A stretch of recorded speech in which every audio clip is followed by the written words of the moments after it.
Hello, random stranger, whichever corner of the world you are currently in. I hope you're doing good.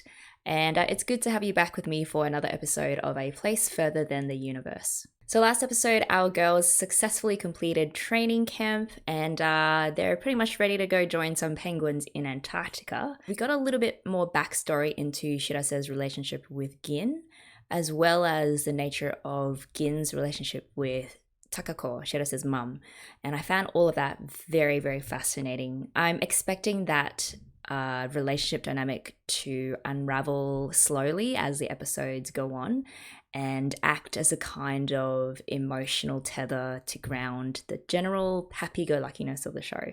So as I've said before, it's really the developing relationships that I am becoming really more and more invested in. Let me know if you agree or not, but so far I see Kimari as shaping up to be the soul of the group. Hinata is like the leader who kind of keeps the group on point and also keeps them moving forward.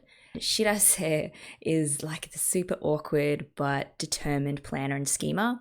And then finally, Yuzuki is the youngest of the group but also seems to be the most stable and calm. It's such an interestingly mixed, well balanced cast of characters, and I feel like I'm dangerously, dangerously close to adopting all of them. All right, time to jump into this episode. If you guys are ready, let's go in 3, 2, 1, play. It's the school principal. Oh, they get to announce it to the whole school. Nice. She doesn't look so serious. Oh, she looks determined. Oh, they're so cute. Fist bump. Again, the unhappy best friend.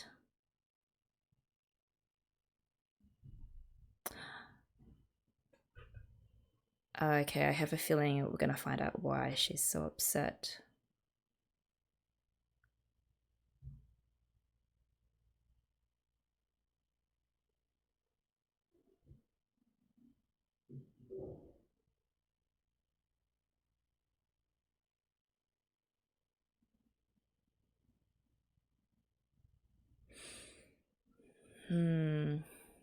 So she's always had Kimari to depend on her, and now that she's going off somewhere on her own, she's kind of feeling a little bit useless, maybe, or a bit left out. Anyway, I love this opening. I'm pretty sure I've said it many times before. Oh, and someone in the comments told me that this show was actually developed in consultation with the Japanese Ministry of Education and also the Maritime Self-Defense Force, which was so cool to learn about. It just explains so much of why the little details in what's actually involved in going to Antarctica is actually pretty accurate looking. Yeah, and stuff like ships like that. So yeah, thanks for letting me know. That's awesome.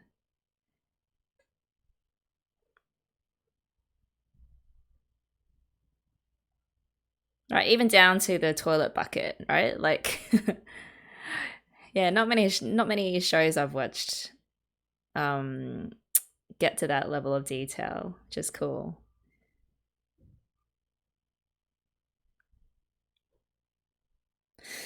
All right, ready for some emotional, hard-hitting stuff that just comes out of nowhere. So it's all about Megumi this episode.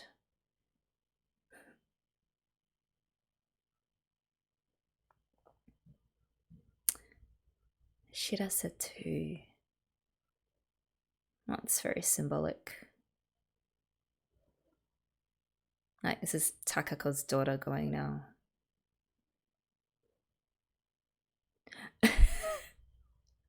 Oh no, Shirase. Oh, Sutararia.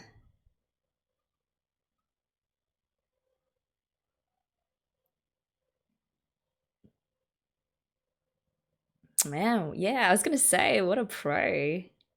Oh, but she hates it. It's just a pure job for her.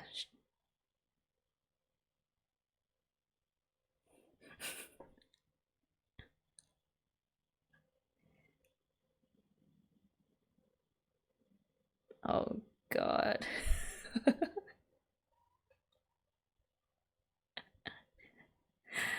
Oh, man.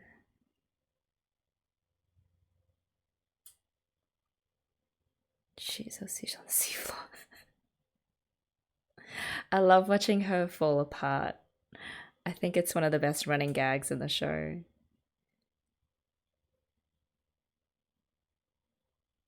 Mm. That's the trigger. Just gotta screw you, switch. Like now.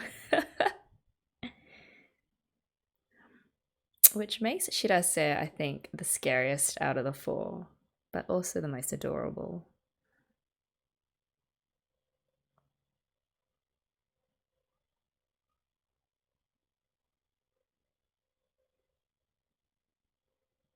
Hmm.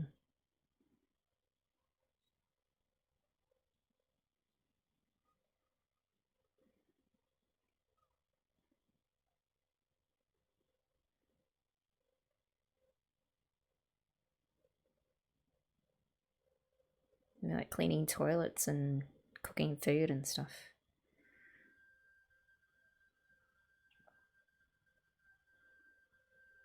Of course she hasn't.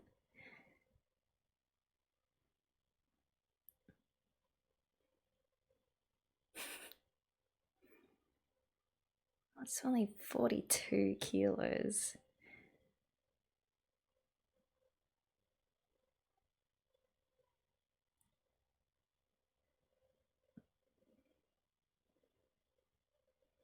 Kimari's weight is all in her brain. It's all that brain weight.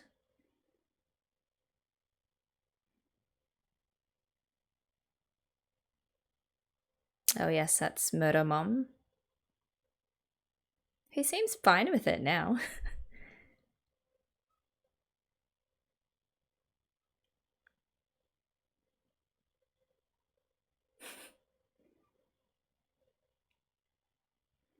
A non-stick fry pan is very useful.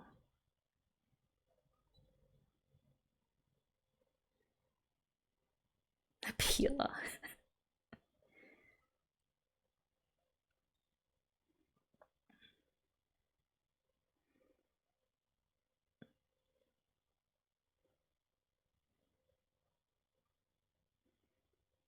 Yeah, should I say this looks like she'd be more practical and know more about packing than Kimari.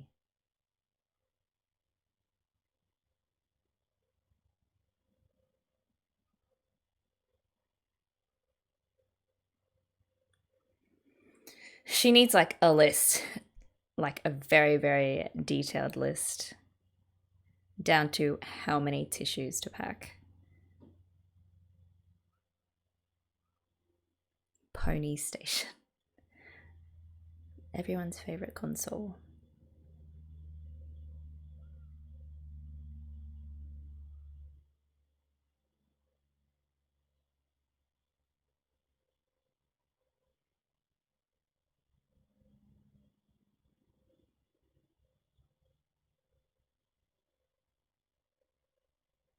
She kept it for 3 years. That's a good friend for not chasing you up on that.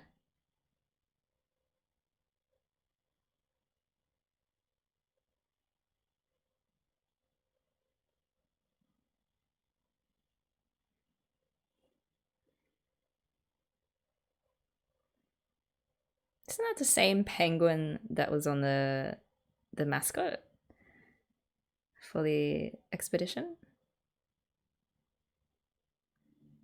Yeah.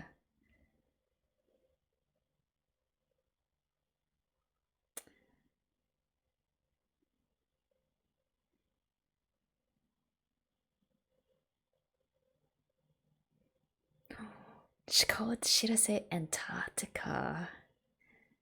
That's what those mean girls did. Oh. Maybe she doesn't like Shirase because it feels like Shirase is taking Kimari away.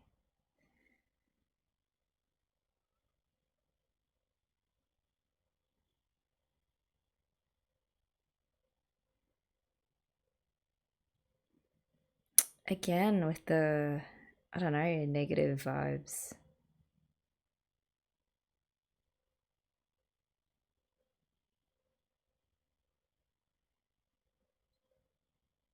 She's gonna pull it.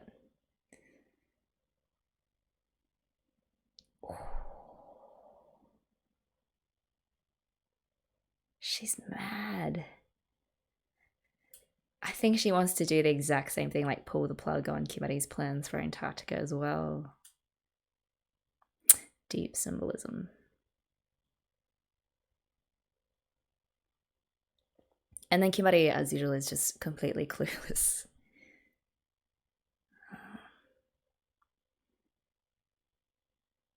I was kind of, for Shirase, I was kind of hoping for like a photo of her and her mom that she'd pack along as well.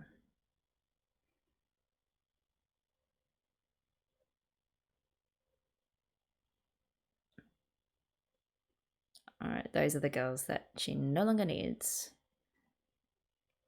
That's right, don't keep bad friends in your life.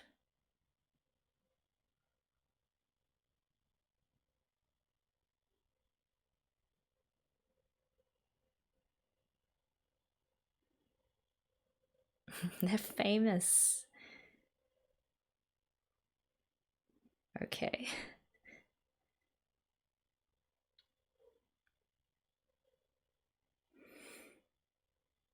I do know if you wet your hair and then step out in sub-zero weather, your hair can break and it's extremely painful.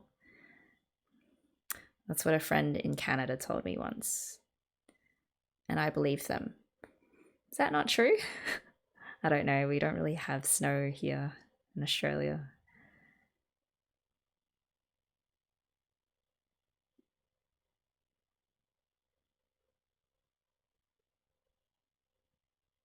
Neither did you, Megumi.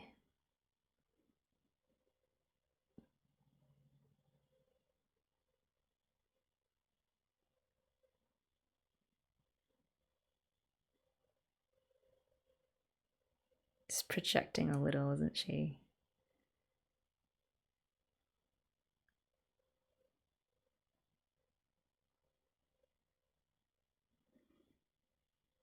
Are they though?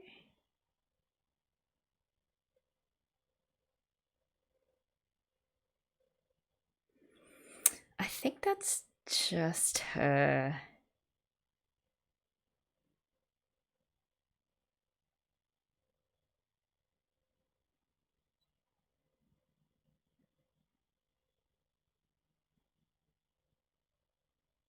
Not that it matters.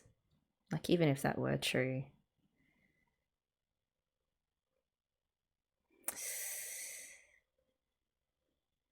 Thank God.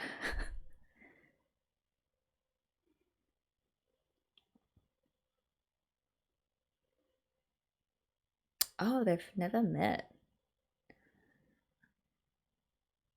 Oh, she's gonna regret saying that stuff now because they're so likable. Like, how could anyone not like them?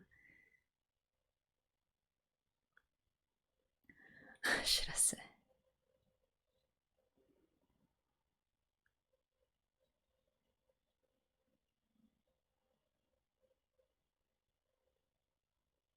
Hinata's just so cool about it.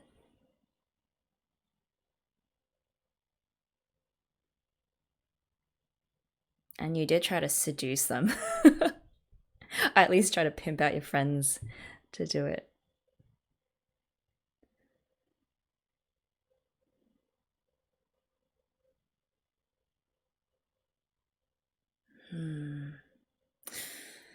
I feel like Hinata's had experience. That's why she's just so mature about it.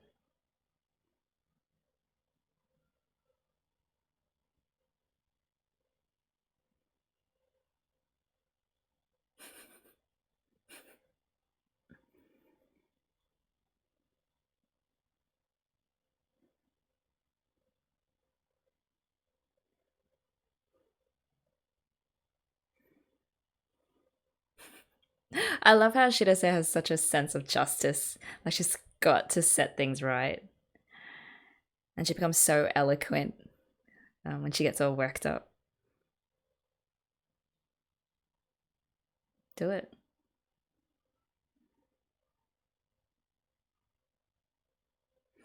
Karaoke. Yeah, it's a really good way to just let go of stuff.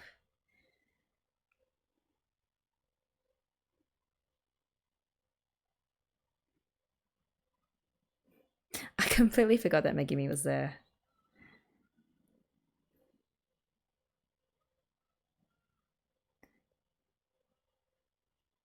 It's just like rinky dink music in the background.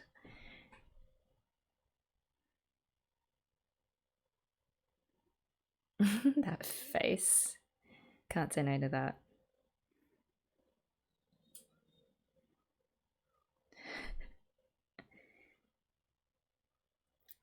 Yeah, I'm just gonna get mad.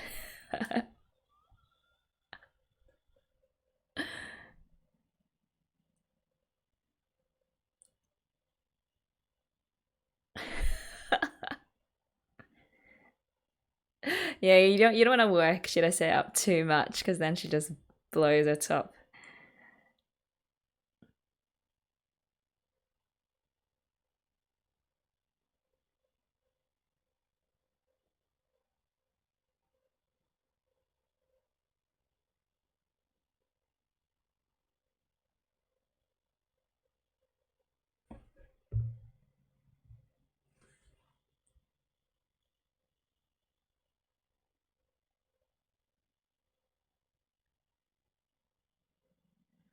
She hate herself.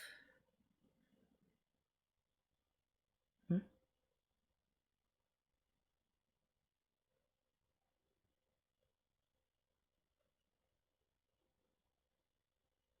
She knows what she wants now. She doesn't really need her anymore.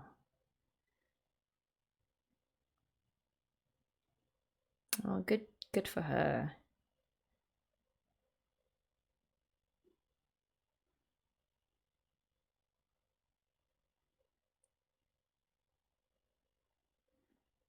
Ooh, that hesitation.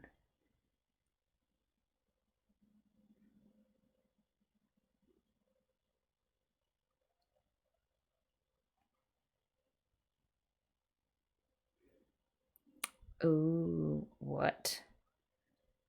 It's bigger than her head.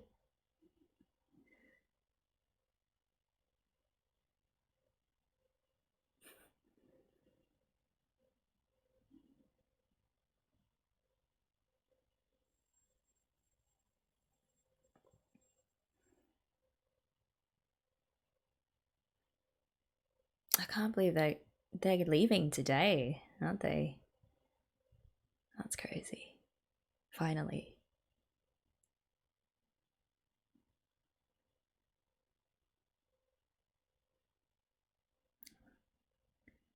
That's the Carpenters? Oh no, it's just the same piano riff.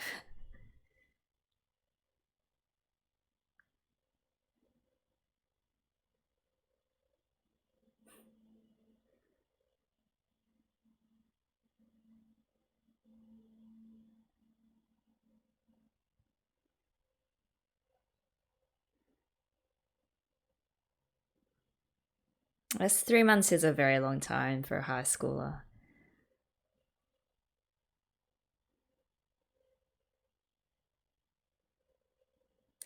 His dad's so cute.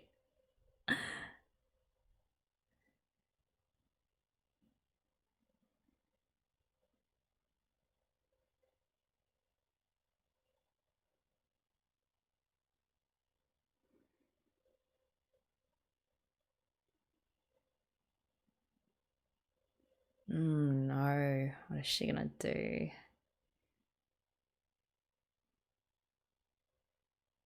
Hmm? What? Uh, well, I mean, I don't know if Kimari needs her as a friend anymore.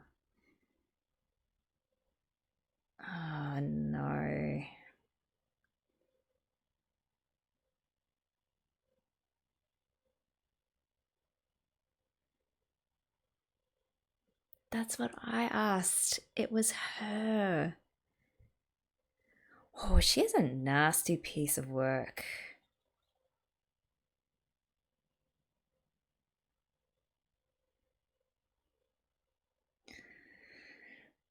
That's some scheming. But not like Shirase type scheming, like evil scheming.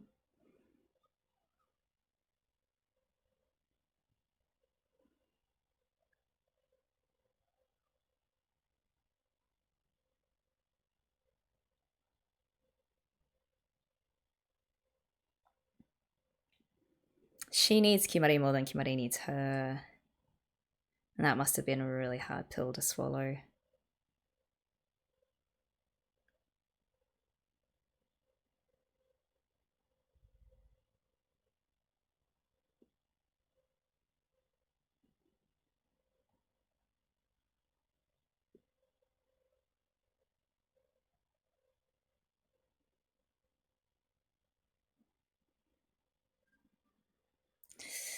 Oh, she needs to find her self-worth in something else.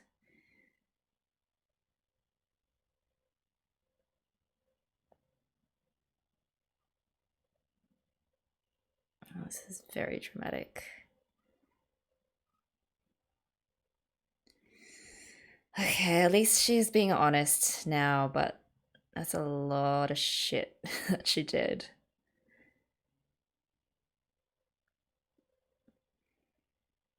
Is Kimari just gonna walk away? I don't think so.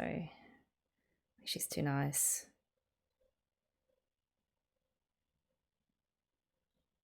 Yeah. Oh, please don't go.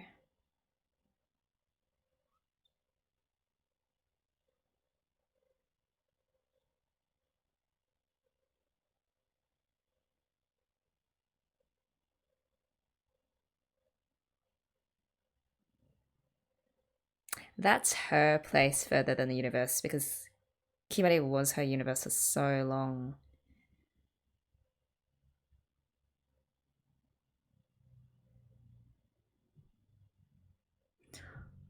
Oh, that was her grandma.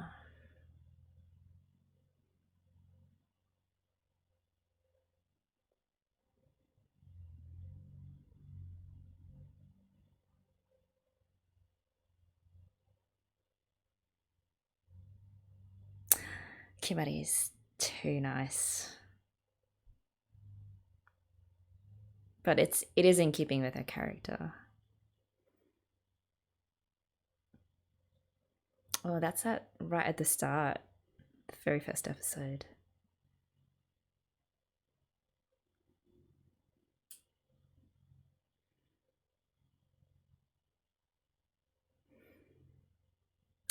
They're finally stepping off.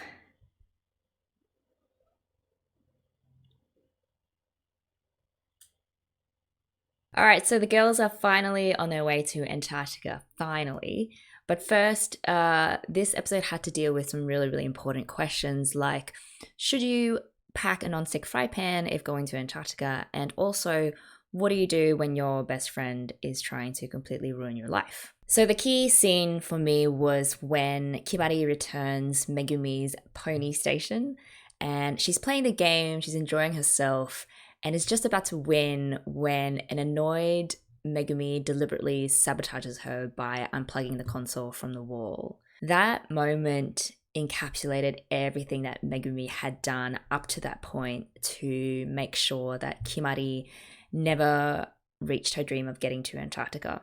So you had the little things from, calling Shirase Antarctica in front of Kimari to bigger things like spreading those awful, awful rumors and also telling Kimari's mum about the trip. So that possessiveness and the overpowering fear of no longer being needed by Kimari really, really threw an ugly spotlight onto Megumi's personality and also, I guess, her immaturity, which is ironic because Kimari, who is externally the immature one, really stepped up and was quite mature and magnanimous in how she forgave Megumi at the end.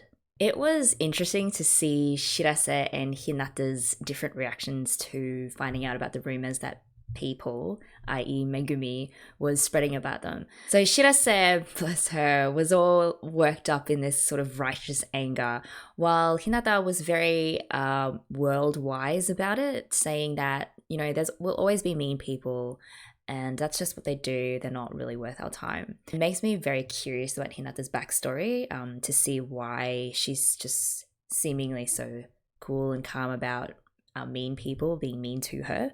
And yeah, I think there's a deeper story there. At the end, when Megumi fesses up, it was very illuminating that she framed it as a breakup.